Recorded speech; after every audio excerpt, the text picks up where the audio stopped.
Hello दोस्तों, स्वागत आप सभी का आपके अपने चैनल बेसिक नॉलेज में। तो कैसे हो आप लोग? बढ़िया से एग्जाम की तैयारी कर रहे हो ना? और हिंदी ये पहला पेपर बिल्कुल ढूंढ के रख देना। चलिए वो प्रश्न आप लोगों को बताने वाले हैं जो आपके एग्जाम में प्रश्न पूछे जाने वाले हैं। चलिए फटाफट से आज के इस वीडियो की शुरुआत करेंगे। पर सभी लोग चैनल को दोस्तों को शेयर कर देना। और हाँ, आप लोगों का लाइव क्लास चल रहा है बेटा, आप लोगों को पता ही नहीं, मैं बता दूं लाइव क्लास चल रहा है सुबह शाम। डिस्क्रिप्शन में लिंक दिया गया है, चैनल में जुड़ो और धुआं धुआं फोड़ो। हर एक प्रश्न आप लोगों का, इससे बाहर कुछ नहीं जाएगा। जो भी रिकॉर्ड देख रहे हो उसको देखो और लाइव क्लास को जरूर अटेंड करो, है ना? डिस्क्रिप्शन में लिंक दिया गया है। चलिए देखिए, महिप कुमार किसे कहा गया है? महादेव शिव को, राम को, या फिर यहां पर लक्ष्मण या परशुराम को? देखिए महिप कुमार से आप याद रखना कि राजकुमार, है ना? तो महिप कुमार किसे कहा गया? यहां पर याद रखना लक्ष्मण को। किसे कहा गया बेटा? लक्ष्मण को महिप कुमार कहा गया है ना। अगला प्रश्न देखिए, फटाफट से शुरू अब खत्म करेंगे, ठीक है? भैया अभी अभी ना ज्यादा वक्त नहीं है, एग्जाम जस्ट आपका क्या अब होने वाला है ना। विपुल बार महिदेव नहीं में महिदेव किसका अर्थ? महिदेव मतलब देवों के देव, महादेव। तो क्या हो इसका उत्तर बेटा? इसका उत्तर हो जाए महादेव शिव। जी हाँ, जय भोलेनाथ। आगे देखो, अगला प्रश्न है, परसु विलेकु महिप कुमारा में परसु किसके लिए प्रयुक्त हुआ है? परसु जो फरसा होता है ना, आप देखे होंगे परशुराम के हाथ में एक फरसा होती है। वो क्या एक अस्त्र है ना, युद्ध अस्त्र है। तो उसे क्या बोलेंगे हम लोग? ये एक युद्ध अस्त्र है भैया। किसी शक्तिशाली देवता का नाम नहीं है, राजा की तलवार नहीं है, किसी खास प्रकार का धनुष नहीं है, एक युद्ध अस्त्र है जिसका नाम फरसा या परसु बोलते हैं। शाम हुई और तारे निकले, यह कौन वाक्य है? देखो जहां पर भी याद रखना और रहेगा, देखो समझो, यहां पर और रहेगी, या रहेगा, एवं रहेगा, तथा रहेगा, ये सब जो रहेगा ना तो समझ जाना ये संयुक्त वाक्य यानी दो वाक्य जुड़े हुए हैं। जो छात्र परिश्रम करते हैं वे परीक्षा में सफल होते हैं, है ना? यह कौन कथन है? जो छात्र परिश्रम करते हैं कोमा वे, देखो इस पर क्या डिपेंड है, आश्रित है। तो जो आश्रित होता है बेटा वो मिश्रित हो जाता है, यानी मिश्र वाक्य हो जाएगा, है ना? बच्चे गीत गा रहे हैं, इस वाक्य में कौन सा वाच्य? बच्चे गीत गा रहे हैं, सिंपल सा है, कर्तृवाच्य हो जाएगा। अगर बोलता बच्चों के द्वारा गीत गाया जा रहा तो कर्मवाच्य, है ना? अब बच्चे गीत गा नहीं सकते, चलो बच्चे गीत गाया जाए, तो इस प्रकार से क्या हो जाएगा? भाववाच्य हो जाएगा। तो याद रखना क्या हो जाएगा? ये बच्चे गीत गा रहे हैं, कर्तृवाच्य हो जाएगा। अगला क्वेश्चन देखो, मां द्वारा भोजन बनाया जाता है, वाच्य का प्रकार। मां द्वारा भोजन बनाया जाता है, किसी के द्वारा बनाई जाती है, बता दो क्या हो जाएगा? अभी मैंने बताया क्या हो जाएगा। बिल्कुल, अगर इस प्रकार का रहेगा किसी के द्वारा कुछ बात होगा, काम होगा, तो कर्मवाच्य हो जाएगा। रहीमन पानी रखिए, बिनु पानी सब सून, है ना? देखिए बिनु पानी सब सून और पानी गए न उबरे, मोती मानुष चून में कौन अलंकार? देखिए यहां पर पानी पानी दो बार शब्द यूज हुआ है, पानी यहां भी, पानी यहां भी। तो बताओ इस प्रकार से कौन सा अलंकार हो जाएगा जब आप लोगों का दो बार एक ही चीज आता है? आप लोगों को बताओ फटाफट से क्या इसका उत्तर हो जाएगा। चलो इसका आंसर कमेंट करो आप। चलो आगे इस प्रकार क्वेश्चन आएंगे और बता रहे हैं, गंतोक का क्या अर्थ? देखो गंतोक का अर्थ हो जाए घाटी, जंगल, पत्थर की पहाड़। तो याद रखना गंतोक मतलब होता है पहाड़, है ना? गंतोक क्या है? पहाड़ है गंतोक का मतलब। जितेन नार्गे की जीप में किस भी तस्वीर लगी हुई थी? ये जो है एक आप लोगों को कहानी है ना, क्या साना साना जोड़ी, है ना? मतलब साना साना हाथ जोड़ी, उस चैप्टर से ये जितेन नार्गे की जीप में किसकी तस्वीर लगी हुई थी बेटा? तो याद रखना उसके जीप में महावीर की नहीं, महात्मा बुद्ध, दलाई लामा की, महात्मा गांधी। तो याद रखना उसके जीप में दलाई लामा की तस्वीर लगी हुई थी। किसकी तस्वीर? दलाई लामा, जीत के आगे दलाई लामा की तस्वीर लगी हुई थी। साहस और शक्ति के साथ विनम्रता हो तो बेहतर है, इस कथन पर अपने विचार लिखिए। देखो ये सब्जेक्टिव है ना? सब्जेक्टिव बहुत पढ़ा है बेटा, याद रखो और ये भी देख लो। ये साहस और शक्ति हो, साहस और शक्ति वीरता के भूषण है। जिसमें साहस और शक्ति नहीं होगा वो वीर थोड़े कहलाएंगे। तो साहस और शक्ति वीरता के भूषण, यदि उनके साथ व्यक्ति में विनम्रता भी हो तो सोने में सुहागा जैसी बात होती है। वह मनुष्य को अहंकारी और निरंकुश होने से बचाती है ना? जैसे अगर आप में साहस शक्ति है और साथ में विनम्र भी हो, किससे प्यार से बात करो, लेकिन ये नहीं अपने डिंग हाँक रहे हो, तो भैया वो अच्छा नहीं है ना?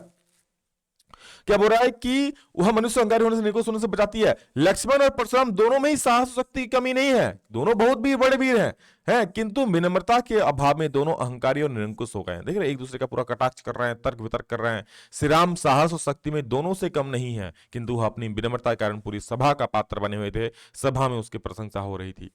परशुराम के क्रोध करने पर लक्ष्मण ने धनुष के टूटने के क्या क्या तर्क दिए? परशुराम ने जब पूछा भाई तुमने धनुष तोड़ दिया, तो लक्ष्मण ने क्या क्या तर्क दिया? तो सबसे पहले लक्ष्मण ने क्या बताया, हमें तो यह असाधारण शिव धनुष साधारण धनुष की भांति लगा। क्या बोल रहा है कि हमें तो यह असाधारण जो शिव धनुष आप जो बोल रहे हो, हमें तो इस साधारण धनुष के तरह लगा, है ना। हमने तो बचपन में से कितने धनुष तोड़ दिए, तब तो हमें आपने कुछ नहीं कहा, तब तो आपने नहीं रोका हमें। तब बोलता है कौन, बोल रहा, अरे मूर्ख बालक, तुझे ये साधारण धनुष लगती है ना। देखो श्री राम को तो ये धनुष नए धनुष के समान लगा। कौन कहता, लक्ष्मण। श्री राम ने इसे तोड़ा नहीं, बस इसे छूते ही धनुष टूट गया। इस धनुष को तोड़ते उन्होंने किसी लाभ हानि के विषय में नहीं सोचा। कौन कहता, लक्ष्मण जी। किसको, परशुराम जी को। उन्होंने ऐसे अनेक धनुषों को बालपन में यूं ही तोड़ दिया, इसलिए यही सोचकर उनसे यह कार्य हो गया। पर आप इतना गुस्सा क्यों होते हो, है ना। तो यही सब चीजें कहा था। संगतकार किसे कहा गया, देखो संगतकार जो संगीत जैसे गाता है ना, ले जाएंगे दिल वाले, पढ़ाई वाले कॉपी किताब ले जाएंगे, तो उस प्रकार से पीछे से मान लो कोई बहुत सारे लोग गा रहा है, तो पीछे से जो गा रही है उसको बोलते संगतकार। तो मुख्य गायक का साथ देने वाला जो होता है ना मेरे प्यारे बच्चे, उसे क्या बोलते हैं हम लोग, संगतकार बोलते हैं। ऑप्शन नंबर 1 सही हो जाएगा।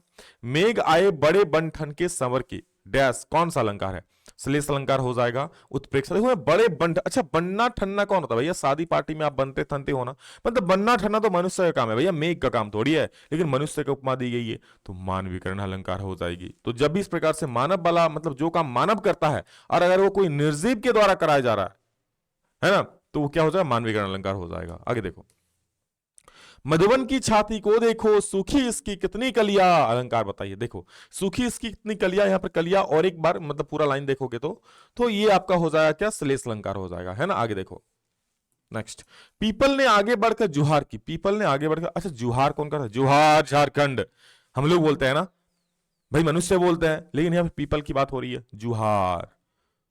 तो क्या हो जाएगा, बोलो। अभी मैंने कहा ना, जो इस प्रकार से बात रहेगी तो रहेगा मानविकरण अलंकार। भोलानाथ का वास्तविक नाम क्या था बेटा, तो याद रखना, भोलानाथ का जो वास्तविक नाम था वो था तारकेश्वर नाथ। क्या था, तारकेश्वर नाथ। भोलानाथ से तारकेश्वर नाथ था, ठीक है ना। अगला, लेखिका के ड्राइवर गाइड का नाम, उस गाइड का नाम बताया मैंने, क्या था, जितेन नार्गे था। याद रखना, बहुत महत्वपूर्ण सवाल है। फसल किसका जादू है, ये देखो फसल किसका जादू है, किसका रूपांतर है, किसका गुणधर्म है, ये सब एग्जाम पूछ लेगा कोई ना एक। तो फसल किसका जादू है, तो नदियों के पानी का जादू है। मिट्टी के गुणधर्म है, हवाओं के थरकन का सिमटा हुआ संकोच है। कौन है, फसल। आगे देखो, फसल किसका रूपांतर है बेटा, तो फसल सूरज की किरणों का रूपांतर है, नदी के जल का, किसान के हाथों का, मिट्टी के गुणधर्म का। तो फसल किसका रूपांतर है, सूरज की किरणों का रूपांतर है, यानी ऑप्शन नंबर 1 सही हो जाएगा। अगला, फसल किसका गुणधर्म है, बताओ, मिट्टी का, हवा का, जल का, हवा का, के हाथों का।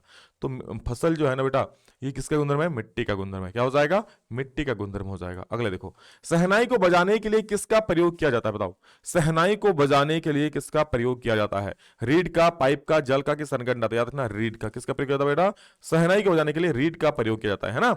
सुई धागे का आविष्कार क्यों हुआ होगा, सुई धागे का आविष्कार क्यों हुआ होगा, बोलो। शरीर को ढकने और सर्दी गर्मी से बचने के लिए, आकर्षक दिखने के लिए, रोजगार के लिए, प्रतिष्ठा के लिए। तो ये हो जाएगा शरीर को ढकने के लिए, है ना, सुई धागे का। इस संस्कृति चैप्टर से आप लोगों का। कृष्ण के प्रति अनन्य प्रेम को गोपियों ने किसके माध्यम से व्यक्त किया, बताओ। तो क्या, गुड़ खाई हुई चींटियां कहीं है क्या, हारिल की लकड़ी है ना, तो हारिल की लकड़ी जैसा, कि जिस प्रकार हारिल के जो पक्षी है ना, वो पंजे हर वक्त लकड़ी पकड़ी हुई रहती है। अगर वो सोचती है ना कि अगर मैं हमारे हाथ से ही छूट जाए तो हम लोग भैया मर जाएंगे, गिर जाएंगे। तो उस प्रकार से गोपियों का हाल है, श्री कृष्ण के प्रेम में इतनी डूबी हुई है कि उन्हीं वही एकमात्र उनके जीने का सहारा है। कभी किसका स्वप्न देखकर जाग गया, आप लोग भी जागते हो भैया, बहुत सपना देखते हो। तो ये अपने प्रियतमा, यानी एक कह सकते हो स्मृति है उसके जीवन में, है ना, धन का, पारिवारिक जीवन का, स्मृतियों का, सुख का।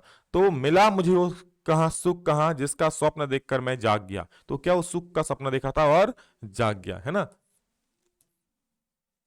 मुसन तिवारी को किसने चिढ़ाकर बोला, बुढ़वा बेईमान मांगे करला का चौखा। तो ये बोला था बेटा बैजू, ये आपका माता का आंचल पाठ से लिया गया है ना, बैजू है इसका उत्तर हो जाएगा। लेखक ने कहां पर गिरे अनुबंध के बारे में समाचार पढ़े, ये आपका आई थिंक सिलेबस में है नहीं, फिल्म पढ़ लो, हिरोशिमा उत्तर हो जाएगा। हाँ देखो, सफेद पोष सज्जन ने तौलिए पर कौन सी वस्तु रखी हुई थी, लखनवी अंदाज। तौलिए पर क्या रखा हुआ था बेटा, खीरा रखा हुआ था, है ना। आगे, अमीरुद्दीन के सहनाई गुरु कौन था, देखो अमीरुद्दीन जो खुद बिस्मिल्लाह खां थे, उसका बचपन का नाम था अमीरुद्दीन। बिस्मिल्लाह खां के बचपन का नाम क्या था? अमीरुद्दीन था। इसके सहनाई गुरु कौन थे? इन्हें सहनाई कौन सिखाया था? इनके मामा, जिनका नाम क्या था? अली बख्श खां। क्या नाम था? अली बख्श खां। इनके मामा इनके सहनाई के गुरु थे, कह सकते हो। बाल गंगा भगत की उम्र कितनी थी? तो 60 से ऊपर। क्या थी बेटा? 60 से ऊपर उनकी उम्र थी। आपकी दृष्टि में बादल किसका प्रतीक हो सकता है? बादल गरजो बरसो, एक आह्वान का, है ना, यानी पौरुष और क्रांति का ये प्रतीक है, जो कोई कविता में बताया गया है। कभी बादल को क्या करने के लिए, क्या घेरने के लिए क्या करें? पूरा का पूरा आकाश घेरने के लिए क्या करें? किसको? बादल को। यानी ऑप्शन नंबर 2 सही हो जाएगा, है ना। चलो, बच्चे की दंतुत मुस्कान का कवि के मन पर क्या प्रभाव पड़ता है? तो बिल्कुल ये पहले बताएं, कवि का मन बिल्कुल खुश हो जाता है, मतलब बहुत खुश हो जाता है ना। कवि के मन पर गहरा प्रभाव पड़ता है, उसके सुंदर और मोहक मुख पर छाई मनोहरी मुस्कान से प्रसन्नता से भर उठता है कवि। उसे ऐसा लगता है जैसे धूल धूसर सा चेहरा किसी तालाब में खिले हुए सुंदर कमल के समान है ना। उसे अपना जो घर है, झोपड़ी है, कीचड़ के समान लग रहा है, और वो जो उसमें एक कमल खिला है, ऐसा उसे लगता है ना। और ऐसा है कि जैसे ये मृतक में भी जान देगी, जान डाल देगी, ऐसा लग रहा है उसके मुस्कान देखकर। आग के आविष्कार के पीछे रही प्रेरणा क्या रही होगी? तो पेट की ज्वाला। भैया आदमी को भूख लगा होगा, तभी आग की आविष्कार। इस संस्कृति चैप्टर से है ना। लेखिका को मार्ग में सफेद रंग के जो ध्वज दिखाई दे थे, वे किस धर्म से संबंधित थे? है ना, साना साना हाथ जोड़ी से है, तो ये कौन से धर्म से? तो याद रखना, वो बौद्ध धर्म से है। कितने बेटा? बौद्ध धर्म से संबंधित है। हिरोशिमा नगर किस देश में है? तो जापान में है। किस वाक्य में क्रिया के साथ कर्म उपस्थित होता है? वह कौन सी क्रिया होती है? जिस वाक्य में क्रिया के साथ कर्म होते हैं बेटा, वो कर्म वाक्य, सॉरी सकर्मक क्रिया हो जाएगी। और क्या? अगर क्रिया के साथ कर्म उपस्थित है मेरे लाल, तो क्या हो जाएगा? सकर्मक क्रिया हो जाएगी। अगला देखो, कौन सा वाक्य सकर्मक क्रिया का उदाहरण है? कौन सा वाक्य बताओ? सीता आम खाती है, सोहन तेज दौड़ता है, या फिर बंदर पेड़ पर बैठता है, मीरा जोर से हंसती है। तो सीता क्या खाती है? आम खाती है। कर्म है ना बेटा, तो सकर्मक क्रिया हो जाएगा। आगे देखो शिक्षक विद्यार्थियों को पढ़ाते हैं, किस वाक्य क्रिया का भेद? तो देखो, कर्म है, किस पर जोर पड़ रहा है? विद्यार्थियों पर जोर पड़ रहा है, तो क्या हो जाएगा? सकर्मक क्रिया हो जाएगा, है ना। मोहन आम खरीदता है, इस वाक्य में क्रियापद, ध्यान दो, क्रियापद पूछा है, तो क्रियापद मतलब क्या हो रहा है? खरीद रहा है ना, तो खरीदता है हो जाएगा। मुझसे चला नहीं जाता, मुझसे खाया नहीं जाता, मुझसे गाया नहीं जाता, मुझसे बोला नहीं जाता, क्या हो जाएगा? इस प्रकार से भाववाच्य हो जाएगा। ऑप्शन नंबर गौ सही हो जाएगा, है ना। Very good. कर्तृवाच्य में क्रिया का लिंग और वचन डैश के अनुसार होता है, तो कर्तृवाच्य में बेटा कर्ता के अनुसार होता है। किसके अनुसार? कर्ता के अनुसार। अब यहां से चला जाए किस वाच्य का उदाहरण है? बताओ, अब यहां से चला जाए, बताओ। मैंने अभी बहुत बार इस प्रकार जब पढ़ाया आप लोगों को, है ना।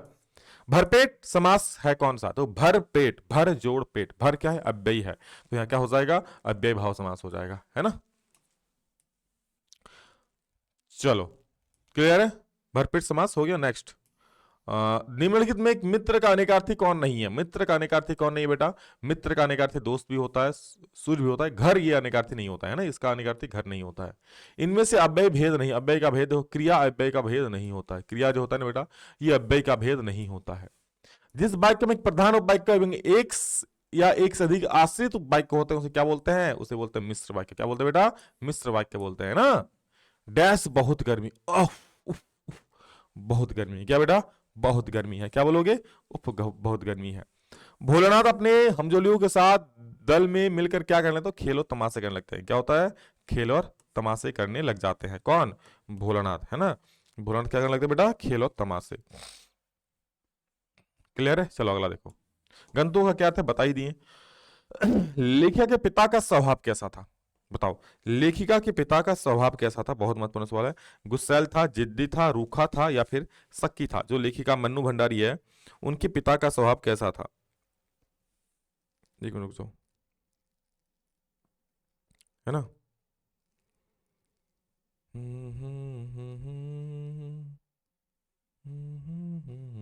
चलो, हो गया।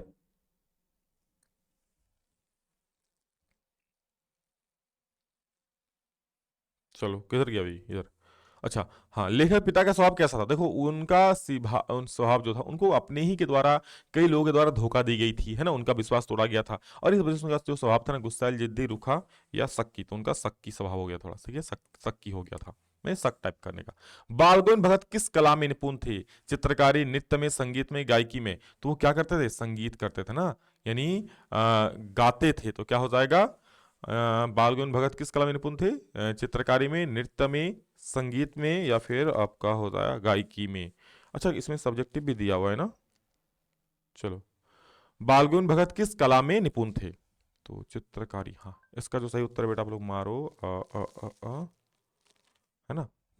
देखो यहाँ पर मैंने कहा ना गायकी, तो यहाँ गायकी संगीत दोनों आ रहा है क्योंकि संगीत करते थे, तो अगर सही उत्तर बोलो संगीत हो जाएगा। ऐसे वो गायन भी करते थे है ना, संगीत गायन करते थे तो संगीत मार सकते हो है ना, तो ऑप्शन में देखना। अगर ये नहीं रहेगा तो बेहतर है, ये शायद नहीं रहेगा, संगीत मार देना है ना। चलो देखो, कवि के अनुसार फसल क्या है? तो फसल में क्या क्या है लिख देना आप लोग है ना। फसल में जो जो बताया आपको, वो नदियों के पानी का, मिट्टी का गुणधर्म है, पानी का क्या क्या है भैया, नदी का पानी का जादू है, मिट्टी का गुणधर्म है ना, हाथों के स्पर्श की महिमा है। हाथों के स्पर्श की महिमा क्यों कहा गया है? तो क्योंकि किसान मेहनत से उपजाते हैं। ये सब देखो, ये सब पढ़ लेना, सिंपल सिंपल है ना। मैं आप लोग चलो ऑब्जेक्टिव करवा देता हूँ, सब्जेक्टिव वाला देख लेना। कौन सा वाक्य सकर्मक क्रिया का उदाहरण है? सकर्मक क्या हो? सरिता पत्र लिखती है, क्या लिखती है बेटा? पत्र लिखती है, तो सकर्मक हो जाएगा। आज वर्षा होती है, क्या होती है? काश आज वर्षा होती है ना, क्या हो जाएगा? काश आज वर्षा होती। यहां पर सही अव्यय क्या हो जाए? काश। खूब मन लगाकर पढ़ो ताकि परीक्षा में प्रथम आओ। जो गुणी होता है उसे क्या कौन चाहते हैं? सभी चाहते हैं, क्या हो जाएगा? मिश्र वाक्य हो जाएगा। नवरत्न कौन समास, ये सब तो पढ़ा चुके हैं ना।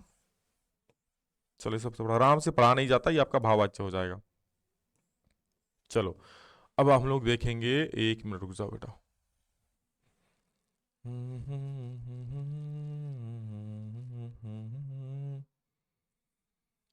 46।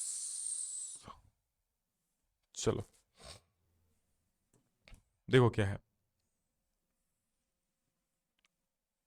एक मिनट।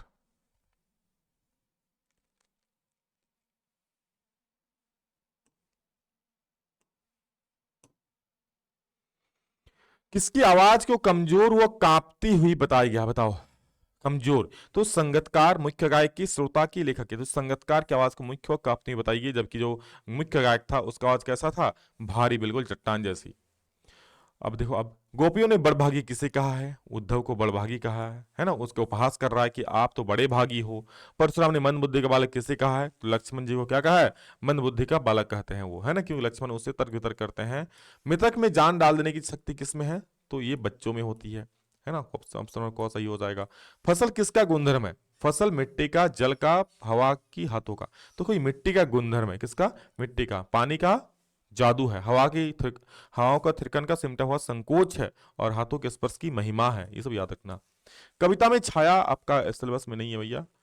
भोलानाथ अपने हमजोलियों के साथ खेलो तमाशा, ये तो बताए ना। गंतु का क्या अर्थ है? बहुत सारे सवाल बता चुके हैं भैया आप लोगों को।